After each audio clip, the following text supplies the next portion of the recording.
श्रीमन्महागणाधिपतये नमः।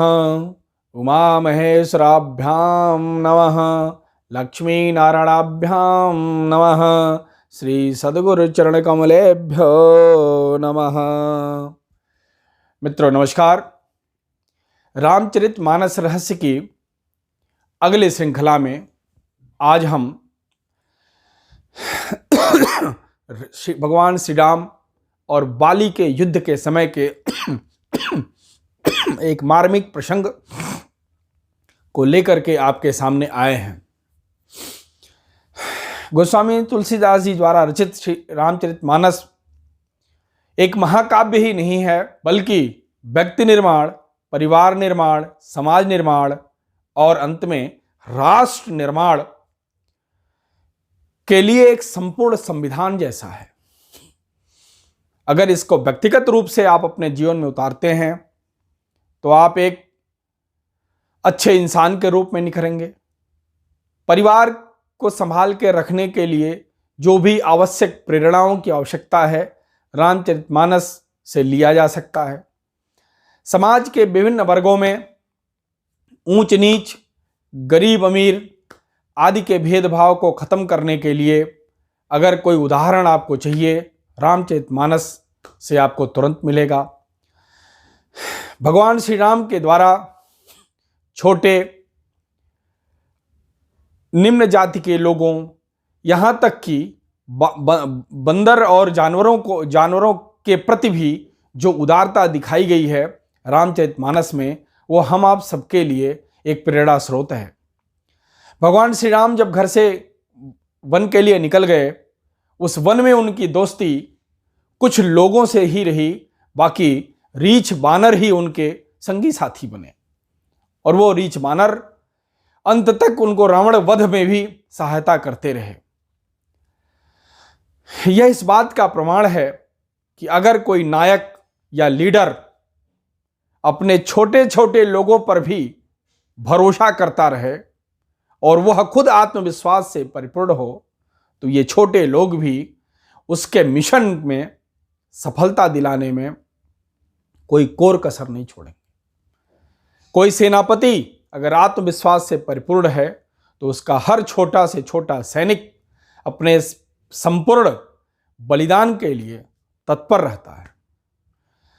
ऐसी अनेकों प्रेरणाएं भगवान श्री राम ने रामचरितमानस में अपने क्रियाकलापों के द्वारा दी हैं। भगवान श्री राम और सुग्रीव की दोस्ती वन में हुई माँ सीता के खोजबीन के दौरान, और सुग्रीव ने अपनी वानर सेना के साथ बोला कि हे भगवान, हम माँ सीता की खोज में आपकी सहायता करेंगे। भगवान श्री राम ने सुग्रीव से पूछा कि तुम तो एक राजा थे, अभी इस वन में क्यों भटक रहे हो? तो सुग्रीव ने बोला कि कुछ गलतफहमियों के कारण मेरे बड़े भाई बाली ने मुझे राज्य से निकाल दिया तथा मेरी पत्नी का अपहरण भी कर लिया है। भगवान श्री राम ने बोला, मित्र, मैं वन में अवश्य भटक रहा हूं, किंतु मैंने धनुष नहीं छोड़ा है और मैं अपना क्षत्रिय धर्म अच्छी तरह जानता हूं। क्षत्रिय का धर्म है कि हर होते हुए अन्याय को रोके और वह उसमें न्याय दिलाए। इसके साथ ही साथ तुम हमारे परम मित्र भी हो, सखा भी हो, तो हम इस पॉइंट ऑफ व्यू से भी तुमको न्याय दिलाएंगे और जिसने तुम्हारे साथ ये अन्याय किया है उसको सजा देंगे। इसी क्रम में भगवान श्री राम और बाली का आमना सामना होता है। भगवान श्री राम ने बाली को युद्ध के लिए ललकारा। बाली आमना सामना करता है और बड़ी वीरता से लड़ता है, क्योंकि वो बहुत बलशाली भी था। और अंत में जैसे अन्याय की पराजय होती ही है, वैसे ही बाली को बाण लग जाता है और वो गिर जाता है, मूर्छित हो जाता है। फिर होश आने पर भगवान श्री राम से पूछता है, उसको तो इस बात का अहंकार था कि मैं तो इतने बड़े देश का राजा हूं, परम बलशाली हूं, इनको मेरे से मित्रता करनी चाहिए थी, मैं इनकी सहायता भी कर सकता था माँ सीता की खोज में, लेकिन ये तो मेरे इतने बड़े राजपाट को छोड़ करके और मेरे द्वारा परित्यक्त भाई को अपना मित्र बना लिए और उसकी तरफ से लड़ाई करने चले आया। उसको इस बात का बहुत अहंकार था। तो उसने भगवान श्री राम से सवाल किया, अवगुण कवन नाथ मोहि मारा, अवगुण कवन नाथ मोहि मारा, मैं बैरी सुग्रीव पियारा, मैं बैरी सुग्रीव पियारा, अवगुण कवन नाथ मोहि मारा, मैं बैरी सुग्रीव पियारा, अवगुण कवन नाथ मोहि मारा, मैं बैरी सुग्रीव पियारा। वाली कहता है, हे भगवान, मेरी क्या गलती थी, मेरे क्या अवगुण थे कि आपने मुझे मारा? मेरी तो आपसे कोई प्रत्यक्ष दुश्मनी भी नहीं थी, मैंने तो आपका कुछ बिगाड़ा भी नहीं था, मैंने तो आपके राज्य में कोई हस्तक्षेप भी नहीं किया था। फिर भी अब थोड़े ही दिन की दोस्ती में आप सुग्रीव की तरफ से युद्ध करने चले आए और हमको आपने मार दिया। मैं बैरी सुग्रीव प्यारा, मैं बैरी हो गया, मैं दुश्मन हो गया, सुग्रीव आपका प्यारा हो गया। ऐसी क्या बात हो गई थोड़े दिन में? मैंने तो आपके लिए कोई अपराध नहीं किया था। तो भगवान श्री राम क्या उत्तर देते हैं? भगवान श्री राम के उत्तर को तुलसी की काव्य कला के दृश्य देखिए।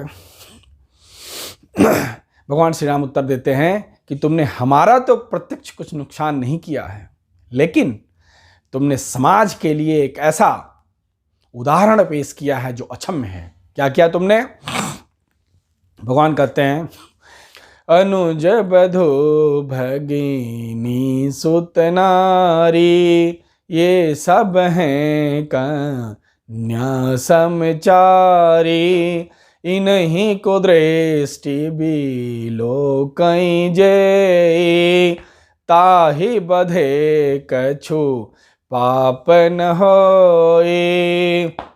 भगवान श्री राम कहते हैं, सुनो बाली, तुमने हमारा प्रत्यक्ष कोई नुकसान तो नहीं किया, लेकिन अनुज बधू, छोटे भाई की पत्नी, भगनी भांजी, सुत नारी, पुत्र की पत्नी मतलब अपनी बहू, अनुज बधू भगिनी सुत नारी, ये सब हैं कन्या समचारी, ये सब कन्या के समान हैं चारी। यहां कुछ विद्वानों का मत है कि तुलसीदास ने 4 लोगों को बोला है, लेकिन हमारा यहां मत है कि चारी मतलब आचरण। इनके साथ ये जो तीनों लोग हैं, इन कौन सी?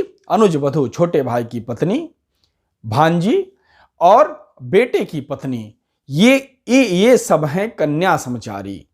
इनके साथ कन्या मतलब अपनी बेटी जैसा ही चार मतलब आचरण या व्यवहार करना चाहिए।